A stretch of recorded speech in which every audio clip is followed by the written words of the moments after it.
Ahora cambiamos completamente de información para hablar sobre la educación en nuestro país, cómo se puede mejorar, y para eso le damos la bienvenida y agradecemos este contacto con el viceministro de Educación, Eudald Tejerina. Muchísimas gracias por acompañarnos, viceministro, sobre este tema. ¿Cómo explica tan bajo desempeño de los estudiantes? Solo el 3% aprueba matemáticas, el 2% física y el 30% lenguaje. Buen día, Mariana, un gusto de saludarte, gracias por el espacio, un cordial saludo a toda tu teleaudiencia. Bueno, es un tema de debate, ¿verdad? Es un tema del momento que está en análisis, en debate, y lo que se haga como evaluación pues constituye parte de los insumos que hay que ir viendo para lo que sí significa mejorar la calidad educativa. Creo que el presidente Luis Arce ha sido claro, y desde el momento que ha asumido la responsabilidad de conducir el Estado a fines del 2020, del 2021 pues se fue trabajando ya dentro de esa línea de recuperar el derecho a la educación, porque no olvidemos que el 2020 se clausuró la gestión escolar en algunos casos sin pasar muchos días de clases, que también es un factor que incide en los resultados que tenemos. Entonces creemos que la tarea que hemos asumido pues es en el sentido de generar todo lo que viene a ser políticas para mejorar, primero, como le decía, para recuperar el derecho a la educación, que ha sido un proceso complicado.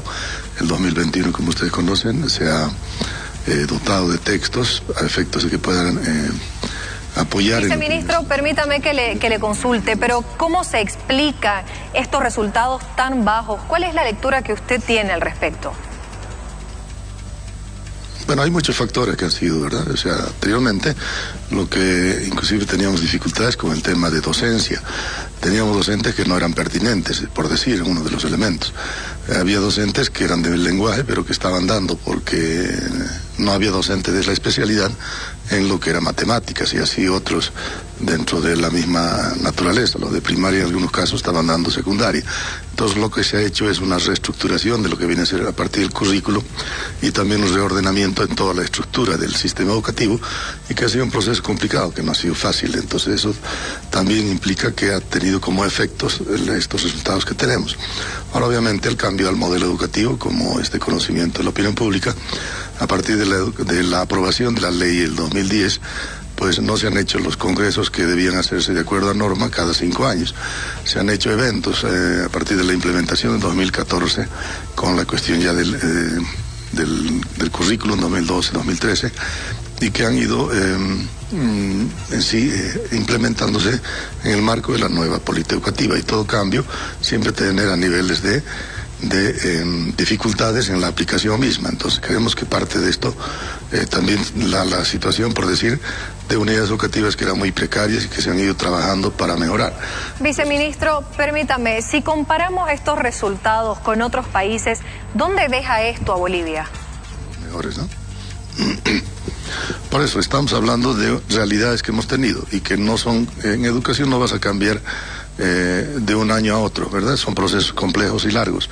Entonces también eso hace a que de alguna forma hemos tenido este tipo de dificultades y los resultados. Reitero, los congresos de la educación está establecido que deben ser procesos periódicos que hagan justamente una evaluación de lo que significa la calidad educativa. Por otro lado, tampoco hemos tenido una instancia que nos permita hacer evaluaciones periódicas en cuanto al nivel de calidad que teníamos. Entonces, si bien el OPS existía, que se crea por ley, pero el OPS era parte del Ministerio de Educación en tiempos, y no se hacía una evaluación profunda en cuanto a... Permítame, porque no me está respondiendo. ¿Dónde dejan estos resultados a Bolivia? Bueno, seguramente al momento no tenemos una evaluación dentro de lo que viene a ser con una instancia internacional de la que no hayamos suscribido para efectos de tener un nivel de la condición en relación a otros países. Pero obviamente que los resultados que nos van dando las instancias nacionales, porque para eso hay que acreditarse a instancias nacionales que nos permitan tener parámetros en términos de los demás países, y son instancias especializadas las que hacen las evaluaciones dentro de lo que significan los rangos internacionales, ¿no? Viceministro, la ley Avelino Ciñani cumplió 10 años en diciembre. ¿Esto es un aplazo de la ley? ¿No sirvió para educar mejor a los bolivianos? Creo que la evaluación que se ha hecho en el Congreso no es que hubo un aplazo, sino que hubo factores que estuvieron de por medio para, como le comentaba anteriormente, que han hecho a que no tengamos los mejores resultados. O sea, una transición dentro de una política de un modelo a otro siempre también trae niveles de dificultad, pero creo que lo que hay que trabajar ahora es justamente en base a los resultados, que son muestras que nos van dando elementos en el sentido de lo que tendríamos que ir haciendo. Y justamente el Congreso, que se ha llevado adelante a fines del 2024, ha sido la primera evaluación profunda que se ha hecho de la ley y de lo que implica las tareas a desarrollar en adelante. Entonces son esas las que estamos trabajando para justamente superar lo que tenemos como una crisis que tiene muchos elementos y factores, como te decía. Para cerrar, viceministro, el director del Observatorio de la Calidad Educativa reconoce que hay un estancamiento. ¿Se necesita una nueva reforma, un cambio radical? Bueno, lo que hay que hacer es ajuste, eso es lo que ha recomendado el Congreso. El director conoce bien la condición, porque él ha sido parte del gobierno dentro del periodo de Roberto Aguilar, estuvo muchos años como viceministro de Educación.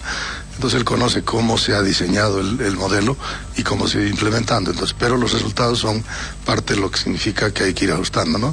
Entonces, reitero, las conclusiones del Congreso son las tareas a cumplir en adelante para mejorar calidad educativa. Teníamos inclusive, dentro de lo que viene a ser lo curricular, el sistema de evaluación era muy flexible en términos de lo que viene a ser la condición formativa de los estudiantes. Entonces eso ha hecho también a que tengamos no mucha exigencia en los estudiantes, y también hay otros elementos que son fundamentales abordarlos, por decir el componente padre-familia, la condición de los estudiantes, que seguramente son elementos que han tenido una intervención y han sido factores que han hecho a que tengamos resultados que no sean los mejores. Pero asumimos de que esto es algo que hay que trabajarlo para cambiar, para mejorar, y esa es la tarea que se ha encomendado desde el hermano presidente, y al momento estamos trabajando en eso, ¿no? O sea, por decir, la evaluación que se ha hecho el 2020, estamos hablando de resultados de 2023, a fines del 23, y no olvidemos que ahí recién salimos de una pandemia.